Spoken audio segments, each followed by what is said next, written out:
Bienvenidos a Club de Prensa en NTN 24. Transmitimos desde Washington, a 3 cuadras de la Casa Blanca. No olviden ustedes que al final del programa pueden encontrar algunos apartes en nuestra página de Facebook, por nuestra cuenta de Twitter y el audio, el podcast en SoundCloud.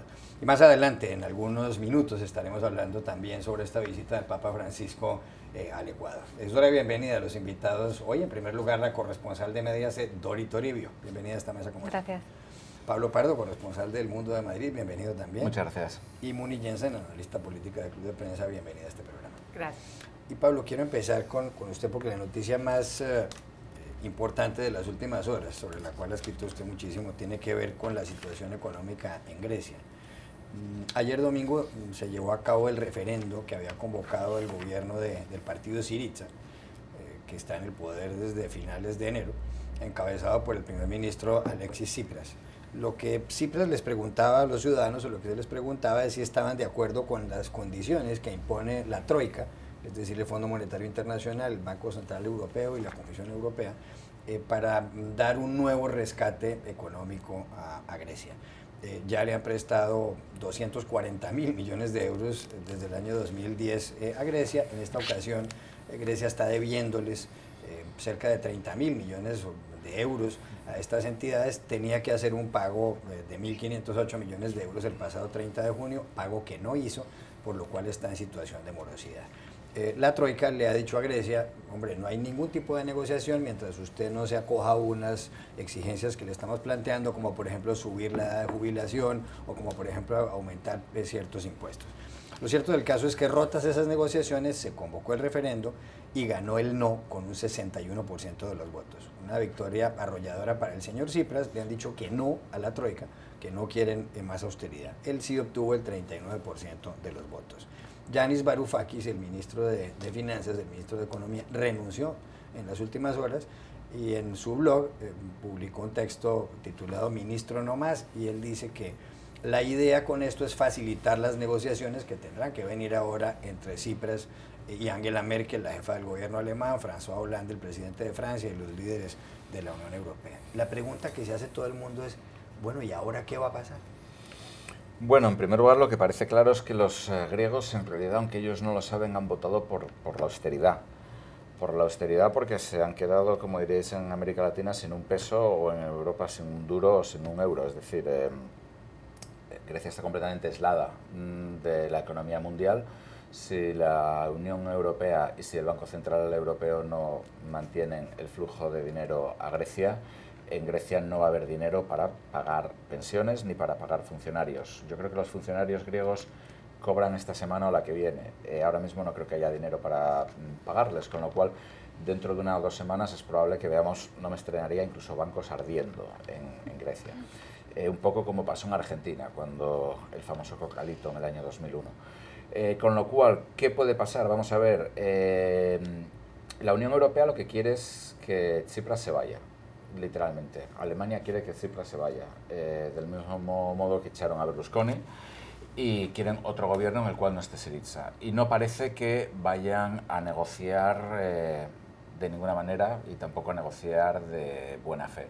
El hecho de que Varoufakis no esté en el gobierno puede ayudar un poco a que se llegue a un acuerdo, pero parece bastante poco probable. El problema es que estamos en aguas no exploradas, digamos, porque teóricamente en la Unión Europea tú no puedes expulsar a ningún país, ni ningún país se puede ir, y tampoco ningún país se puede ir del euro. Además, si se crea el precedente de que un país se va del euro, el siguiente sería Portugal. Y digamos el euro dejaría casi de existir como moneda y pasaría a ser pues como una serie de tipo de cambio fijo, ¿no? Con lo cual estamos verdaderamente dinamitando a conciencia todo lo que ha sido la Unión Europea en los últimos 60 años en esta crisis. Es decir, esto no tiene ninguna solución fácil. Cualquier solución exigiría muchas concesiones por parte de los griegos, que últimamente no han hecho ninguna, exigiría muchas concesiones por parte de los alemanes y de otros países europeos como España, que tampoco han hecho ninguna concesión, y la situación ahora mismo está completamente y absolutamente estancada. Dice el señor Alexis Tsipras que lo que él quiere es que la Troika logre reestructurar la deuda de Grecia. Grecia está debiéndoles a estas tres instituciones 331 mil millones de dólares. Los países siempre tienen unas deudas altísimas, pero Grecia no puede pagar. ¿Será que eso puede llegar a ocurrir? Bueno, es una petición que si fuera aislada, es decir, si no estuviéramos en el contexto en el que estamos, si consideráramos solamente la reestructuración de la deuda a cambio de más austeridad o de más reformas, tiene sentido. Tiene tanto sentido que es la opción que hace solo unos días defendía el informe del FMI. El FMI vino a decir que esa parte es la que utilizó Tsipras para convocar el referéndum, que Grecia necesita unos 50.000 millones de euros más, que Europa tiene que conceder un tercer rescate, que hay que conceder al menos o sopesar una quita de deuda y que efectivamente habría que considerar la reestructuración de la deuda y que hay que dar más tiempo a Grecia, que no es posible que puedan devolver todas las deudas en este momento, que hay que dar entre 20 y 30 años más. Y esa también es la posición de Estados Unidos. Eso es lo que ha defendido el presidente Obama desde siempre. No se puede presionar a países que están en depresión, él ha dicho siempre directamente a Angela Merkel, ¿no? Sería lo ideal que Grecia emprendiera más reformas, pero no va a poder hacerlo en la situación en la que está cuando el nivel de vida ha caído un 25%. Entonces, en teoría, esa opción es razonable. Ahora bien, esto lo está pidiendo Tsipras después de que fue él el que se levantó de la mesa de negociaciones y dio con la puerta a la Unión Europea. Después de que él y Varoufakis les han llamado terroristas, les han llamado chapuceros, han dicho que humillan, han dicho que son dictadores. Es decir, ¿cómo se va a volver a la mesa de negociación ahora? ¿Cómo el Eurogrupo, que se tiene que reunir mañana y es el que tiene que aprobar un mandato para que la Comisión Europea vuelva a negociar, cómo va a volver a querer sentarse a una mesa de negociación después de que han sido insultados, después de que Grecia ya está diciendo que no va a pagar, que les pueden dar dinero, pero que el dinero no lo va a devolver? Y es que hay veces que se nos olvida que aquí todas las partes están teniendo la misma culpa, es decir, es evidente que el gobierno griego, y no solo este, sino los gobiernos anteriores, han sido muy responsables con su propio pueblo, tampoco se están haciendo bien las cosas desde la Unión Europea y no se hicieron bien las cosas desde el FMI, que ha reconocido sus propios errores, diciendo que apretó las tuercas demasiado con la austeridad. Pero es que se nos olvida que Europa al final son también millones de ciudadanos y esta división que hay ahora no es solo entre la Troika y Grecia, no es solo entre el FMI y Grecia, es que también estamos hablando de los ciudadanos del norte y del sur. Los alemanes no quieren dar más dinero a los griegos porque no lo van a devolver y no lo han devuelto hasta ahora. Los finlandeses, estaba leyendo esta mañana una encuesta que dicen que este resultado es el peor de los posibles porque Grecia lo que les está diciendo es que no admiten las reglas del juego. Las reglas del juego común sobre las que se construyó la Unión Europea, y esta es la brecha que a mí me parece importante, como dice Pablo, posiblemente las consecuencias económicas de esta situación en la que estamos ahora no las sabemos porque son aguas que no han estado exploradas, pero las consecuencias ideológicas, ese espíritu con el que se crea la Unión Europea, eso ya ha quedado totalmente destruido porque se ha demostrado que cada uno de los países piensa solo en términos nacionales, de política nacional, de sus propios votos, como está haciendo Angela Merkel también, que se debe a sus votantes y necesita un mandato del Bundestag antes de volver a negociar con Grecia. Y es lo que ha hecho Grecia a la hora de plantear un referéndum para los griegos, preguntándoles en teoría solo por las reformas, pero lo que él le estaba vendiendo a su propio pueblo, y es lo que los griegos dicen que han votado que no, es a la tiranía europea. Ayer dijo Tsipras que ellos habían votado sí a la democracia otra vez. Entonces las interpretaciones cambian y al final quien paga todo esto siempre es el pueblo. De todas formas, hay que tener en cuenta que, por ejemplo, Alemania nunca le pidió permiso a nadie cuando rescató a Alemania del Este, cosa que pulverizó la Unión Europea y la sumió en una recesión. Y también hay que tener en cuenta que en este rescate de los 249.000 millones que le han dado a Grecia, 205.000 han ido a los bancos franceses y alemanes, con lo cual habría que saber a quién estamos rescatando, sea a los griegos o a los bancos franceses y alemanes que le prestaron a Grecia.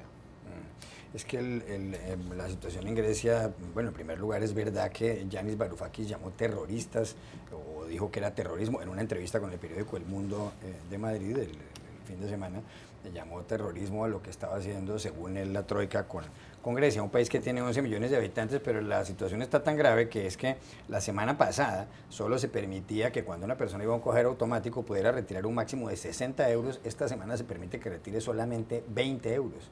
Sí, pero se va a acabar el proyecto europeo porque un ministro de Economías griego le dijo a Europa que eran terroristas. Yo creo que falta un poco de perspectiva de ver qué es lo que está en juego ahí. Yo no quisiera ser tampoco Angela Merkel obligada o a sentarse a la mesa a hacer unas negociaciones impresentables o ser la responsable, porque ella va en ella y en la espalda de ella va a quedar la responsabilidad de haber perdido un miembro de la Unión Europea, sacado un miembro de la Eurozona y con todas las consecuencias políticas y simbólicas que eso tiene. De todas maneras, el proyecto europeo está debilitado políticamente y también económicamente. Lo que pasa es que también es un proyecto nuevo, si uno lo mira en el contexto de la historia, y es obvio que así como los países se resienten y sufren y se complican en momentos de recesión y de crisis económica, pues eso mismo va a pasar con un proyecto que también apenas es incipiente. Lo que pasa es que las consecuencias domésticas para Alemania son complicadas. En la medida en que ella no ceda, va a recibir muchísima, digamos, impacto político y muchas críticas en Alemania. Si cede, va a tener unas repercusiones internacionales mayores. Incluso hay complicaciones geopolíticas. Ya el gobierno ruso, Putin, está muy ilusionado al tratar de acobijar a Grecia, aunque no tenga los recursos para hacerlo, y de hacer su movida estratégica para tratar de pasar a Grecia para el lado ruso. Obama tampoco creo que quiera en este momento esta papa caliente en la situación de una Europa frágil y fragmentada, y cuando él está haciendo alarde de todo el enorme progreso económico que hizo Estados Unidos, ni tampoco Puerto Rico además. Exacto, También. entonces ni tampoco cuando quiere un partido demócrata permanecer en el poder con base en un récord económico. Es algo que afecta realmente al mundo entero, y yo me pregunto si las conversaciones no se están quedando muy sobre la minucia y no hay en este momento quien tenga una visión un poco mayor de lo que está en juego y de las consecuencias que tiene. Está en entredicho de todas maneras el proyecto del euro, que no circulaba en Europa una moneda única desde tiempos del Imperio Romano, hoy lo hacen 19 países de los 27 de la Unión. Ya regresamos para hablar del Papa en Club de Prensa. Volvemos a Club de Prensa en NTN 24 desde Washington y vamos a hablar del Papa, Jorge Mario Bergoglio, que está en este momento, como ustedes pueden ver, en directo en el Ecuador. Llegó ayer a la ciudad de Quito, es la segunda vez que un papa visita este país, en 1985 lo hizo por primera vez Juan Pablo II, y ahora se encuentra en Guayaquil, está yendo al santuario de la Divina Misericordia, como pueden ver ustedes en las imágenes. Ecuador es un país donde hay un 81% de católicos, tiene 16 millones de habitantes, pero hay un artículo del diario The New York Times que dice, sí, muy bien, el Papa es un hombre que ha hecho unos pronunciamientos muy llamativos, muy novedosos, algunos llegarían a decir que revolucionarios. Justamente la semana pasada se discutió muchísimo en la prensa, en los medios de comunicación, por la encíclica en la que él dice que hay que tomar unas medidas mucho más severas, mucho más serias para combatir el cambio climático. Ecuador es un país que tiene un medio ambiente riquísimo. Pero decía el periódico The New York Times, todo eso está muy bien, pero realmente hay que ver si el Papa puede lograr que la gente vaya más a misas y puede seducir más a los católicos. ¿Eso está pasando o el Papa es solamente político? Todavía está por verse, Juan Carlos, porque si bien el Papa es una figura religiosa y una figura espiritual muy admirada en el mundo, no necesariamente tiene la misma popularidad de la Iglesia Católica que el Papa Francisco. En el momento en donde toda esa popularidad del Papa se traduzca en una popularidad de la Iglesia y aumenten las personas yendo a misa, y no solamente la gente que sigue en Twitter al Papa o oye o escucha las noticias o lee las noticias sobre el Papa, en ese momento habrá un impacto en números, un impacto en volumen. Pero en todo caso estos viajes contribuyen para que él llegue a la gente y quizás cree un efecto como de bola de nieve donde las personas regresen a la iglesia. Todos los viajes y casi todos los pronunciamientos del Papa tienen una parte simbólica y una parte que podríamos llamar política. En la parte simbólica espiritual está justo visitar aquellos países que son las periferias de América Latina, no está visitando las potencias económicas ni los países más grandes ni más llamativos, está visitando también las periferias de esas periferias. En su agenda hay unas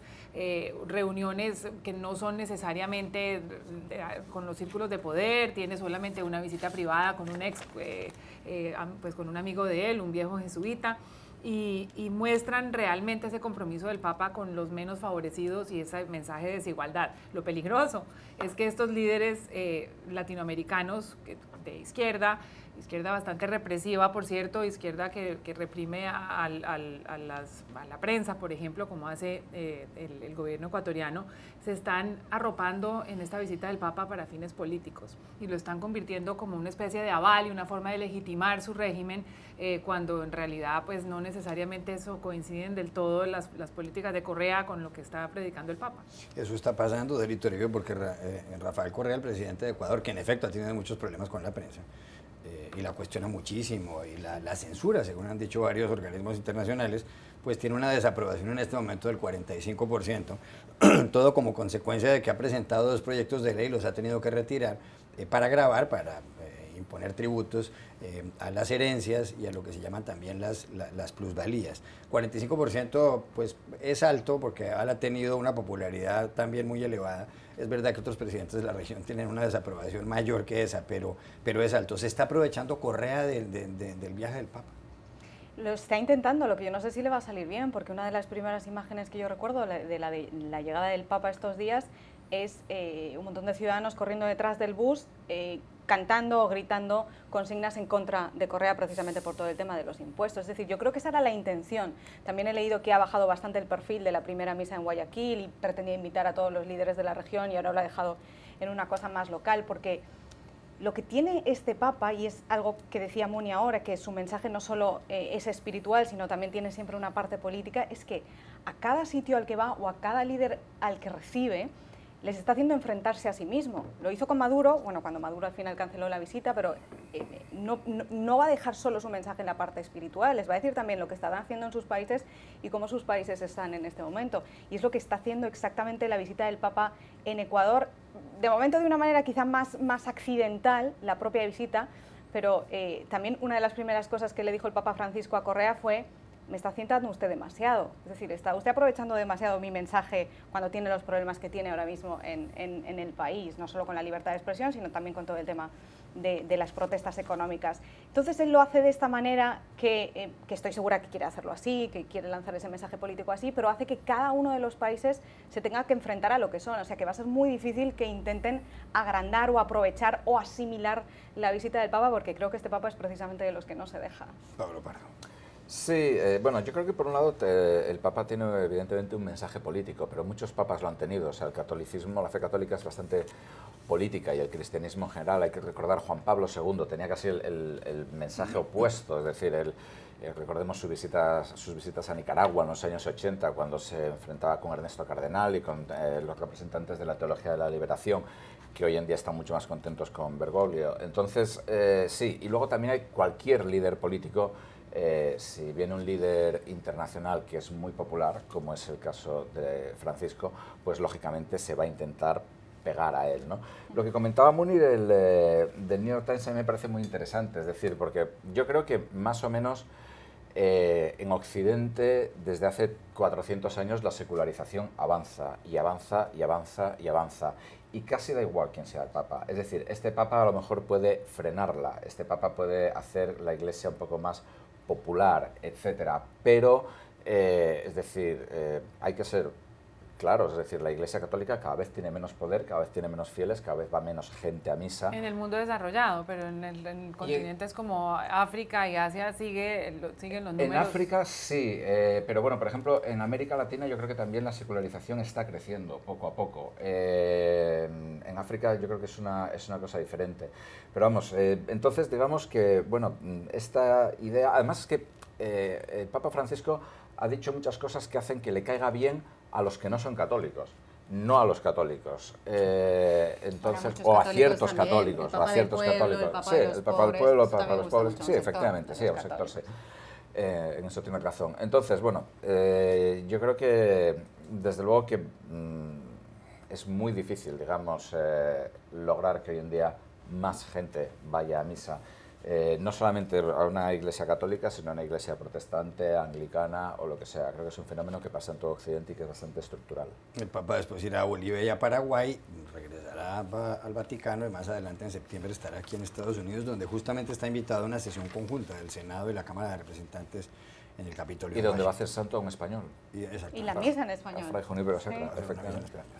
Cambio de asunto de Ecuador al país vecino en el norte, que es Colombia, Muni. Hay proceso de paz en Colombia entre el gobierno del presidente Juan Manuel Santos y las FARC y la guerrilla. Las conversaciones tienen lugar hace 32 meses en La Habana, en la capital de Cuba.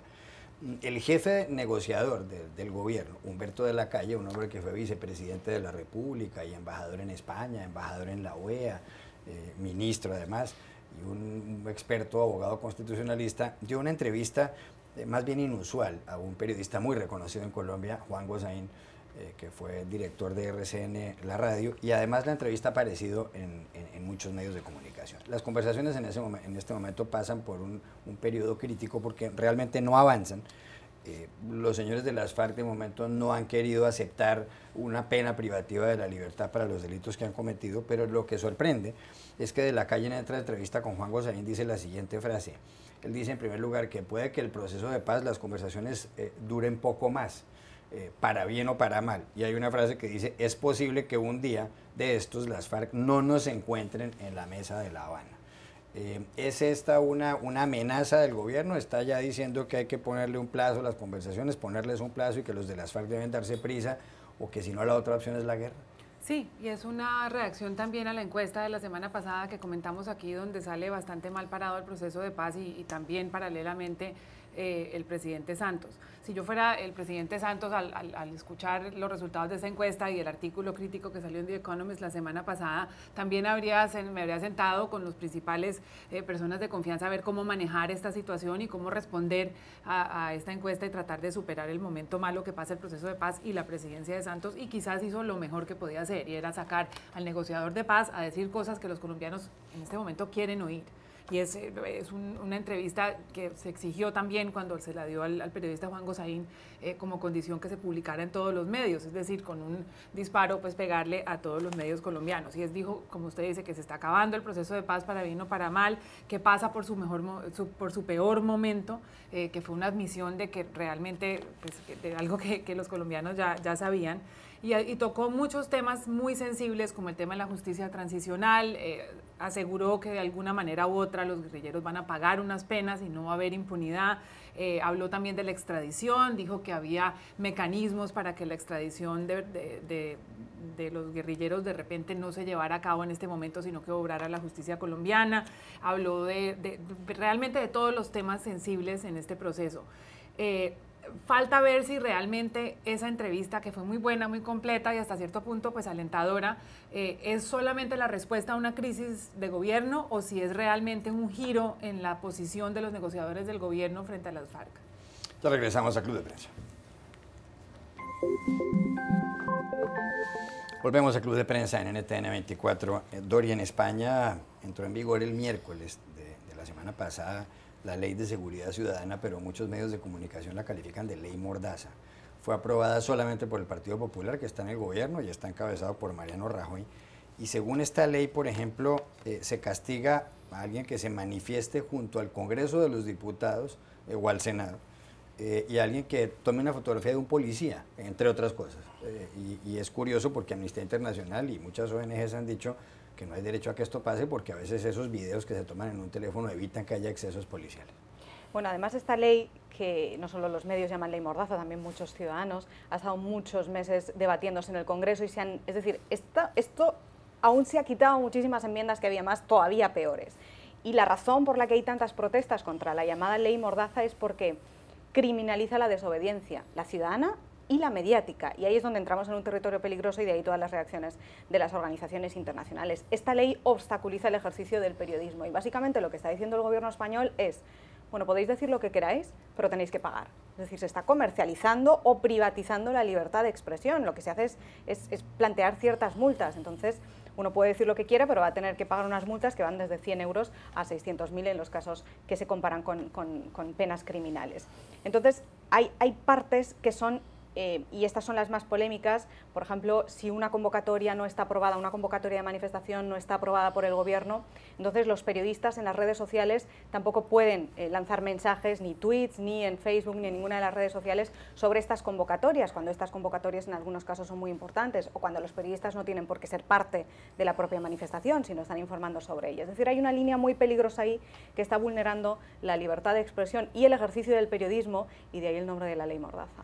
Gracias por haber estado aquí, Dorito Toribio, Pablo Pardo y Muni Jensen, y a ustedes los espero mañana nuevamente en Club de Prensa.